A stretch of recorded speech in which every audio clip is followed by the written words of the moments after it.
Hello everyone, तरुण IAS के digital platform पर आपका स्वागत है। आज हम चर्चा करेंगे द हिंदू न्यूज़पेपर के अंतर्गत आए एक एडिटोरियल की, जिसमें ये दिखाया गया कि प्रकृति के संकेतों में तटीय राज्यों के लिए चेतावनी। यह मुद्दा क्यों आवश्यक है अभी, और ये चर्चा में क्यों है, क्योंकि हाल ही के समय में बहुत सारे राज्यों में और खासकर पाकिस्तान में बाढ़ की स्थिति देखी गई है। और ये जो टॉपिक है, ये सामान्य अध्ययन पेपर 3 के अंतर्गत अगर सिलेबस को ध्यान में रखा जाए तो एक डिजास्टर और डिजास्टर मैनेजमेंट का टॉपिक आता है, जिसमें आपदा और आपदा प्रबंधन के बारे में उससे जुड़ी जितने भी मुद्दे हैं उससे प्रश्न आपके मुख्य परीक्षा में पूछे जाते हैं। तो यहाँ पे जो प्रासंगिकता है कि वो द्विपक्षीय, क्षेत्रीय और वैश्विक समूह पर भारत से जुड़े जो भी समझौते हैं उसके बारे में हम चर्चा करेंगे। साथ ही कुछ उदाहरण के द्वारा भी यह देखने की कोशिश करेंगे कि क्या बाढ़ की आवृत्ति या बाढ़ की तीव्रता कैसे आपदा में परिवर्तित होती है, और आपदा में परिवर्तित होने के बाद हमारे दो देशों या दो राज्यों या उनसे दो समूहों के बीच जो स्थिति बनती है उनसे कैसे निपटा जा सकता है। तो सबसे पहले हम चर्चा करेंगे कि दुनिया में कई हिस्सों में बाढ़ की आवृत्ति और तीव्रता में वृद्धि हुई है। ये क्यों हुई है, इसका भी रीज़न अमूमन सबको पता है कि जो ग्लोबल वार्मिंग है या जो हिमालय के अंदर भारत के अंदर नदियों की स्थिति की बात करें तो जो बर्फ़ का पिघलना ये एक हिस्सा माना जा सकता है। ऐसी स्थिति में अगर वर्तमान में देखें तो अभी हाल ही में पाकिस्तान का लगभग 1/3 हिस्सा सामना कर रहा है जो कि बाढ़ के चपेट में आ गया है। ये हिस्सा में भारत के पुरानी जो सभ्यता है या विश्व की पुरानी सभ्यता है जिसमें मोहनजोदड़ो है, उनको भी उस बाढ़ के चपेट में वो स्थल भी आ चुके हैं जो आज के पाकिस्तान में है। यहाँ पे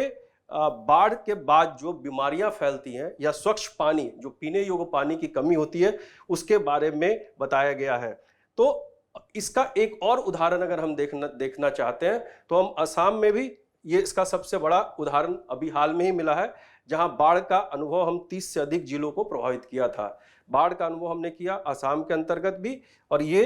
भारत के अंदर में ये एक उदाहरण है।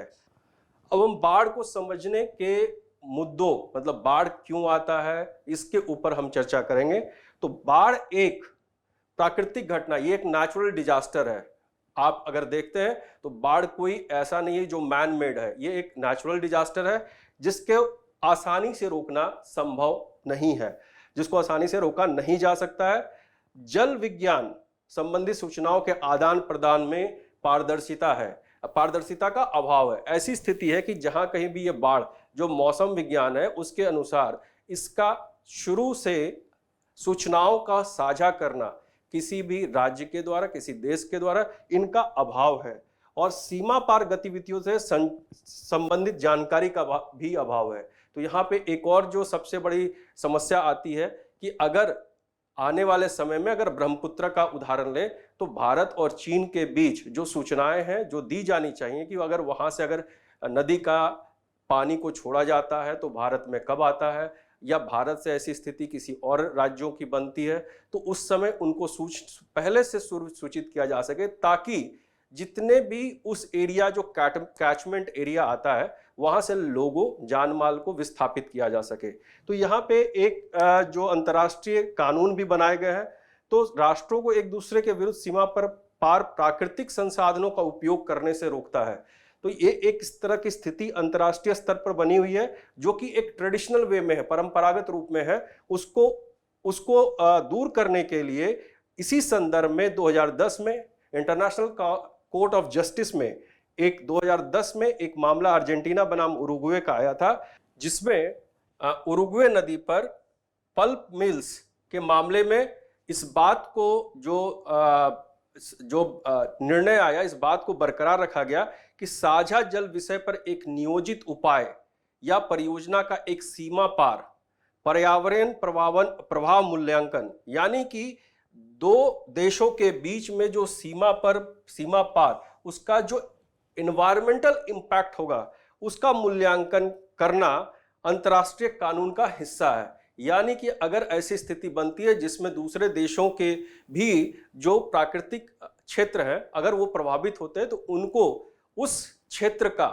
पर्यावरण की दृष्टि से क्या प्रभाव पड़ेगा, इसके बारे में पहले से जानकारी साझा करने का इसमें प्रावधान कानून का हिस्सा माना गया है। अब इसी संदर्भ में एक और, ब्रह्मपुत्र पर भारत की क्या चिंता है। आपको ये पता होगा कि भारत के उत्तर पूर्वी क्षेत्र पे कोने में अरुणाचल का प्रदेश है और वहां अरुणाचल प्रदेश के ब्रह्मपुत्र रिवर, जो ब्रह्मपुत्र की नदियां हैं वहां से गुजरती हैं और उसका प्रभाव मानसून के दौरान ब्रह्मपुत्र नदी में आई बाढ़ के कारण हर बार लगभग असम पर होता है। असम के करीब कुछ जिले हमेशा इस बाढ़ की चपेट में आ जाते हैं। तो ऊपर तटवर्ती राज्य चीन द्वारा बांध नियंत्रक के रूप में अत्यधिक पानी छोड़ा जाना भी एक बड़ा बाढ़ का कारण है, जो असम के लिए घातक है। ब्रह्मपुत्र के जल प्रबंधन से निपटने के लिए व्यापक उप बेसिन या सभी बेसिन स्तरीय तंत्र का अभाव है। यानी कि ब्रह्मपुत्र का जो जल प्रबंधन ऐसा है कि वहां से जो जल की निकासी है उनके बेसिनों के द्वारा अलग किया जाना और उससे जो उस पूरे का पूरा प्रवाह तंत्र है उसका वहां पे अभाव है। इसी को लेकर अंतर्राष्ट्रीय जल मार्गों के गैर नेविगेशनल उपायों के कानून पर संयुक्त राष्ट्र सम्मेलन 1997 में किया गया था, जिसमें ये चर्चा की गई कि बाढ़ का सीधा संदर्भ जो हानिकारक स्थिति और आपातकालीन स्थितियों को कवर करना है। तो इस सम्मेलन में बाढ़ और उससे निपटने की तैयारियों के बारे में चर्चा किया गया था, जो कि संयुक्त राष्ट्र सम्मेलन में 1997 में ये बात चर्चा में आई थी। यूरोप के संयुक्त राष्ट्र आर्थिक उपयोग ट्रांस बाउंड्री वाटर कोर्स और अंतर्राष्ट्रीय झीलों के संरक्षण और उपयोग पर 1992 में भी एक जल सम्मेलन हुआ था और उसके बाद उस सम्मेलन में इस पर चर्चा की गई थी। बाढ़ के मौसम जून से सितंबर के दौरान हाइड्रोलॉजिकल जानकारी साझा करने पर भारत और चीन के बीच समझौता ज्ञापन भारत को नदी बेसिन के चीनी क्षेत्र में शहरीकरण और वनों की कटाई की गतिविधियों तक पहुंच की अनुमति नहीं देता है। तो ये एक जानकारी साझा करने की बात कही जा रही है, जहां चीन के क्षेत्रों में शहरीकरण और वनों की कटाई की गतिविधियों तक जो यहां की जानकारी है वो साझा नहीं हो पा रहा है। अब हम इसकी चर्चा थोड़ा बिहार और उसके अंदर जो भी कोसी और गंडक, चूंकि आप जानते हैं कि कोसी को बिहार का शोक बोला जाता है और बिहार में ही ये दो नदियां कोसी और गंडक गुजरती है, तो यहां हर साल बाढ़ आने की एक समस्या है। यह बाढ़ क्यों आती है, तो ये आने के लिए कारण जो बताए गए हैं उसमें भारी मौसम बारिश, मतलब मौसम के दौरान काफी बारिश हो जाती है। भूमंडलीय उष्मा, जो हमारा तापमान है उसके बढ़ने के कारण, ग्लोबल वार्मिंग के कारण जो हिम नदियां हैं, हिम नदियां मीन्स बर्फ से जो पिघलकर पानियों में परिवर्तित होती है, उसके कारण नदियों में जल का जमाव या जल का बहाव तेज हो जाता है और नेपाल की तराई और बिहार के नदी बेसिन क्षेत्र में मानव प्रेरित दबाव, जैसे यहाँ एक और उदाहरण कारण बताया गया है, जैसे कि जो क्षेत्र है या खुले क्षेत्र हैं या कृषि के क्षेत्र है, उस पे मानव का दबाव का मतलब यह है कि आप उस खेतों की, उस जगह की पेड़ों की कटाई कर देते हैं या उस लैंड को आप रेसिडेंशियल एरिया में कन्वर्ट करते हैं, तो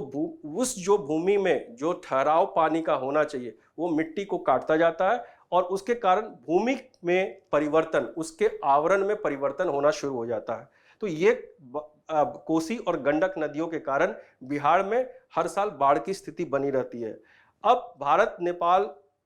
और बाढ़ की रोकथाम, चूंकि ये कोसी नेपाल के देश का भी हिस्सा है, तो ये कोसी नदी, तो यहाँ पे इसको रोकने के लिए भारत नेपाल कोसी समझौता 1954, बाद में इसे संशोधित किया गया 1966 में, और इसके बाद इसमें नदी बेसिन में विनाशकारी बाढ़ को कम करने के उद्देश्य से किया गया था।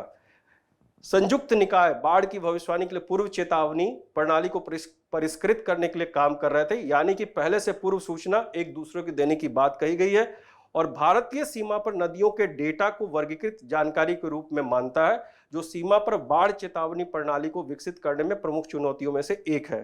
तो जो डेटा हमारे पास जो नेपाल से सटे हुए बिहार राज्य है या उनसे जो साथ के जो सटे हुए क्षेत्र है, वहां पे एकत्रित डेटा के आधार पर सीमा क्षेत्र में बाढ़ की चेतावनी